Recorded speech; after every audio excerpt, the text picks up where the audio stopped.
Our whole universe was in a hot, dense state that nearly 14 billion years ago expansion started. Wait, the earth began to cool, the autotrophs began to drool, Neanderthals developed tools, we built a wall. We built the pyramids. Math, science, history, unraveling the mystery that all started with a big bang. Esta de aquí soy yo. Y hoy hablaré de la dura situación de las mujeres durante el siglo XX, aportando información como una entrevista con una testigo de la dictadura de Franco, información de las cárceles de las mujeres, y hablaremos con otra testigo que vivió otra dictadura en otro país que no es tan conocida.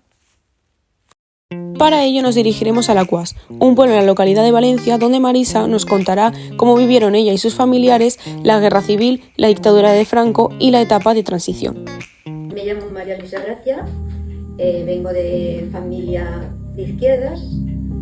Mi madre y mi abuela pasaron mucho porque mi abuelo era comunista y cuando la guerra pues tuvo que salir de España, se fue a Francia y hasta 20 años después mi abuela y mi madre no sabían si estaba vivo o muerto. ¿Cómo era el día a día de una mujer durante la dictadura de Franco? Mi madre pues vivía pues dedicada a su marido, a nosotros y a la casa. ¿Ibas al colegio? ¿Hasta cuánto?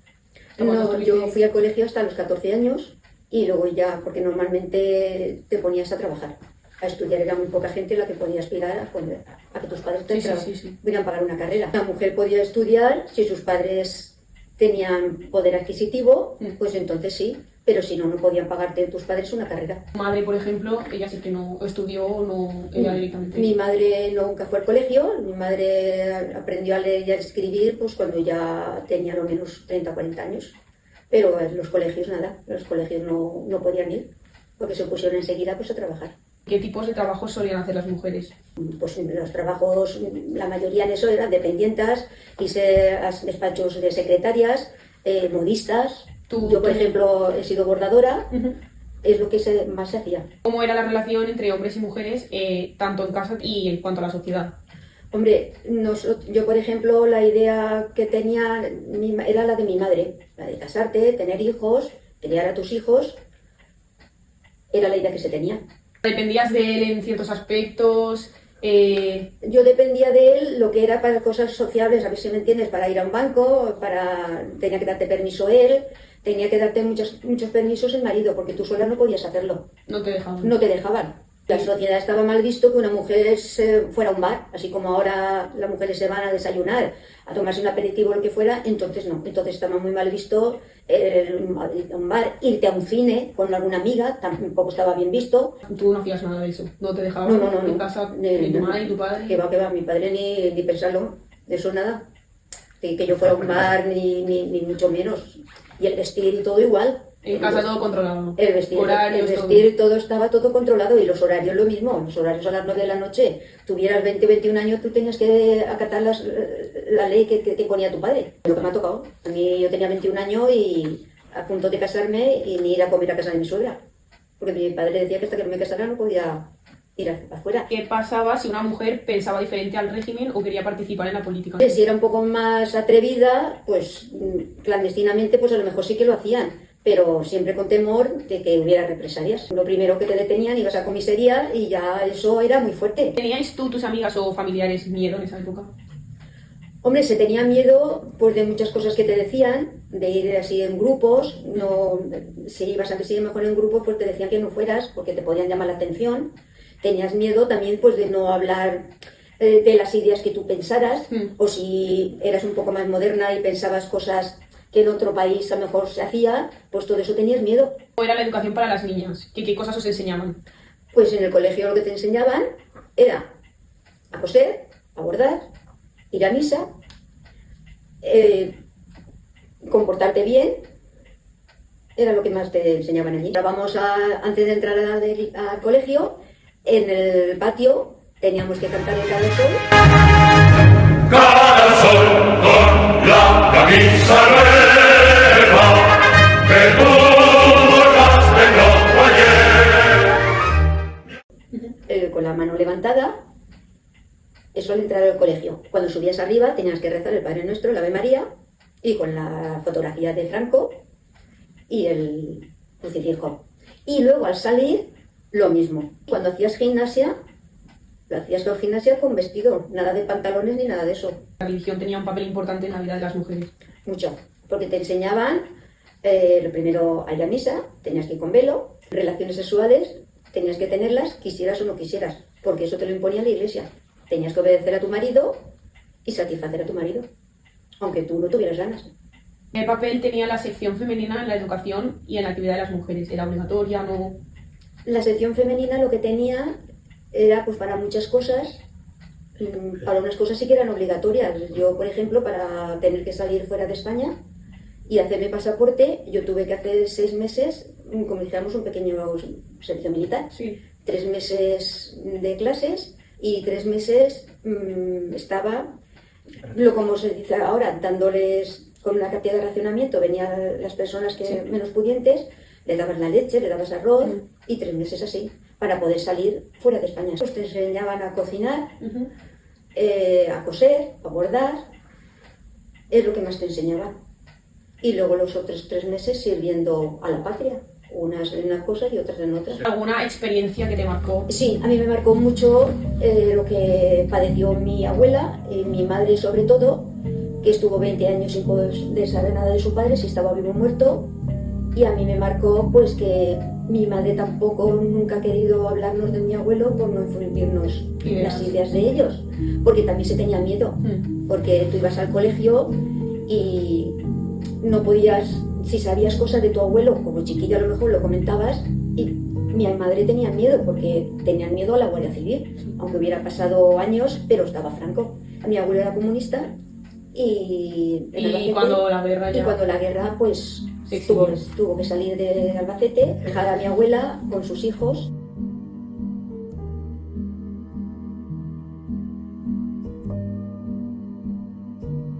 Mi tío también padeció mucho porque fue muy perseguido en casi todas las cárceles de España, hasta aquí está San Miguel de los Reyes, porque lo que querían era saber dónde estaba mi abuelo. Y las mujeres, pues una de mis tías le raparon el pelo, le pusieron una pistola en la cabeza para que dijera dónde estaba su padre, y estuvo 6 meses sin que le viniera la regla. Y al mejor a deshoras de la noche venía la Guardia Civil, les hacía que se levantaran, miraban en el pajar por si estaba mi abuelo y les metían miedo para que dijeran dónde estaban. Y claro, ellos no sabían dónde estaban. Mi abuela también lo pasó muy mal porque a mis tías y a mi madre decían que era la hija del comunista y nadie les ayudaba. El único trabajo que tenía mi abuela, mis tías, era ir al campo. Mi madre con 18 años me tuvo a mí, y entonces, como era madre soltera, que era novia de mi padre, pero claro, mi padre, como no había hecho el servicio militar, no se podía casar. Entonces mi madre también pasó mucho porque tener un hijo de madre soltera no era bien mirado. Que si tuvieras un hijo con tu novio era muy mal mirado, la mujer era muy mal mirada. Era como si fuera una prostituta, estaba muy mal mirado. Y luego también, pues la familia también no te miraba lo mismo. Tenía una tía que estaba en la sección femenina y para ella eso era una mancha. ¿Cómo fue esa etapa de transición? Pues la transición fue con mucha alegría, porque se consiguieron muchas cosas. Lo primero, el votar.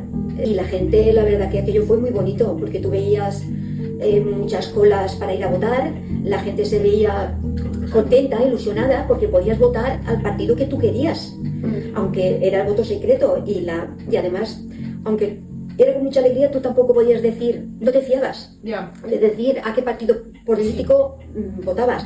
Yo, por ejemplo, mi madre votó al Partido Comunista, pero mi madre votaba hasta con miedo. Por si votaba con miedo, por si se podía descubrir que había votado y no había votado, y el no poder decir tampoco he votado a este partido. Entonces la primera votación fue muy bonita, con muchísima ilusión. Y ya finalmente también me has comentado que al final sí que pudisteis encontraros con tu abuelo. Sí.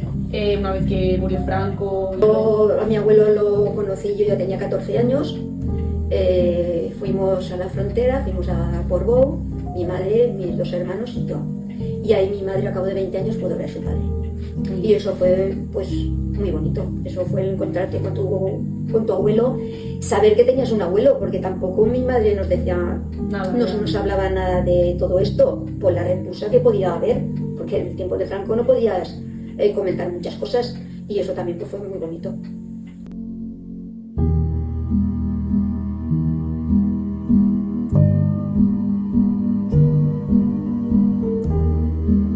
Pero esto, queridos espectadores, no se acaba aquí, ya que, curiosamente, a 2 calles de donde hemos estado hablando con Marisa se encuentra un edificio que alberga una historia igual de interesante que la que acabáis de oír. Ahora bien, imagínate que eres una mujer cualquiera y te encarcelan solo por expresar cómo piensas. Pues esto es lo que le ocurrió a María Teresa Lucía Mingarro, que se le presentó la oportunidad de participar en mítines del partido político del cual formaba parte su padre, que era de la derecha regional valenciana, y fue acusada de expresar su opinión en público y encarcelada en la Casa de Ejercicios Espirituales de la Purísima en Alacuás. Este edificio que vemos aquí tiene más de 100 años de antigüedad y pese que actualmente los jesuitas conservan su actividad destinada a la labor pastoral, en la Guerra Civil Española fue una cárcel para mujeres del bando nacional y posteriormente se convirtió en la sede del Estado Mayor del Ejército de la República. A mediados de 1937 el edificio sufrió unas modificaciones para poder convertirlo en prisión, entre ellas la creación de un refugio antiaéreo.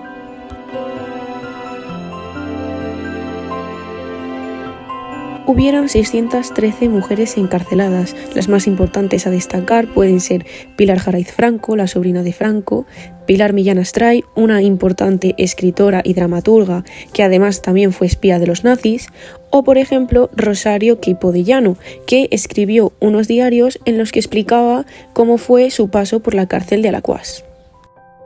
Rosario nos afirma lo bien que fueron tratadas las mujeres pese a ser enemigas de los republicanos, ya que ni siquiera disponían de celdas, eran habitaciones normales, y también exaltaba el paisaje afirmando que podían pasear una vez a la semana. Finalmente, os pediría que os desplazarais imaginariamente desde Chiva, que es donde vive la siguiente testigo, hasta Rumanía, que es donde nació y vivió la dictadura comunista de Nicolae Ceausescu. Mi nombre es Elena Staterradu y he vivido la etapa del comunismo en Rumanía. ¿Cómo era la vida diaria durante el régimen? Era muy complicada, muy dura. No teníamos acceso a los alimentos básicos, todo estaba racionado.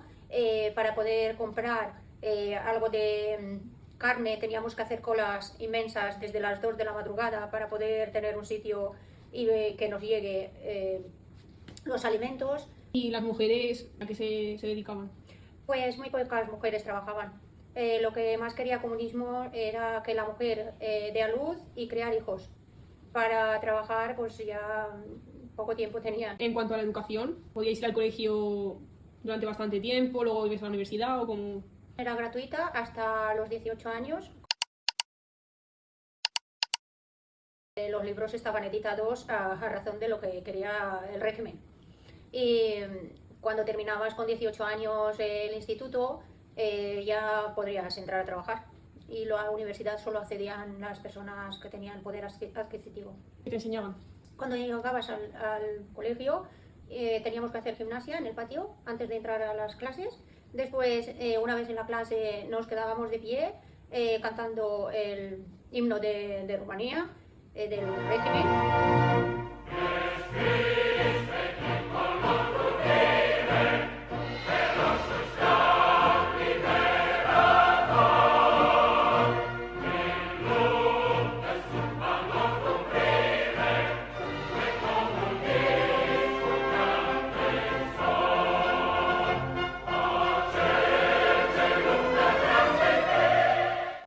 Teníamos el portreto, la fotografía del Ceausescu encima de la pizarra. Las chicas nos enseñaba a coser, a tricotar, nos enseñaba cosas de lo que teníamos que hacer en casa como amas de casas, y los chicos tenían taller de carpintería. ¿Qué restricciones o normas afectaban especialmente a las mujeres? Pues lo del aborto, no podían abortar, no se las tenía en cuenta. La opinión de la mujer tenía que pasar antes por el marido. Las chicas ya empezaban con ese tipo de mili, por así decirlo, a los 17 años ya en el instituto. Como que les enseñaba un poquito lo más básico. ¿Cómo eran las relaciones entre vecinos o amigos bajo la vigilancia del régimen? Teníamos miedo porque no podías decir nada en contra del comunismo, tenías miedo de hablar con la gente por si luego se chivaba la policía. Ha habido gente que llevaba en las cárceles y lo pasaban muy mal, porque en la cárcel lo que hacían eran torturarlos y también llevarlos a trabajar, trabajos muy duros.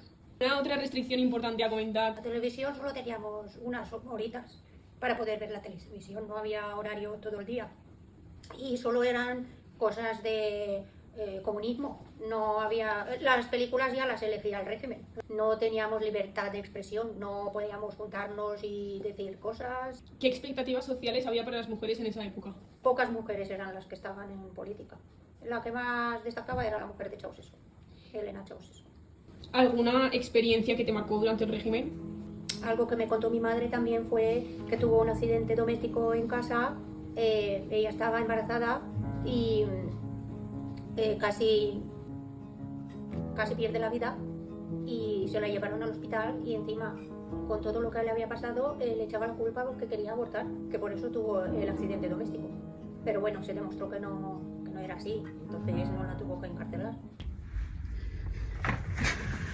Bueno, ya para finalizar, quería dar mi conclusión general del proyecto, ya que ha sido mucha información la que he tenido que buscar, mucha historia que he tenido que sacar a la luz y decirla de manera correcta. Bastantes días de investigación, ha sido como una montaña rusa, porque me he dado cuenta de cosas que no sabía.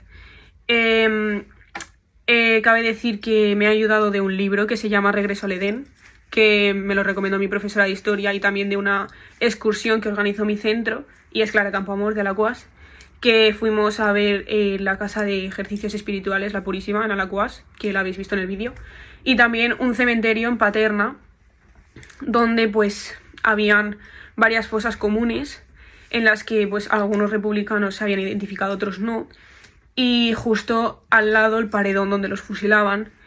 Bastante recomendable la excursión, no diría desagradable ni mucho menos, pero sí con mucho respeto. Al final te hace reflexionar el hecho de estar en un sitio donde han matado a tanta gente.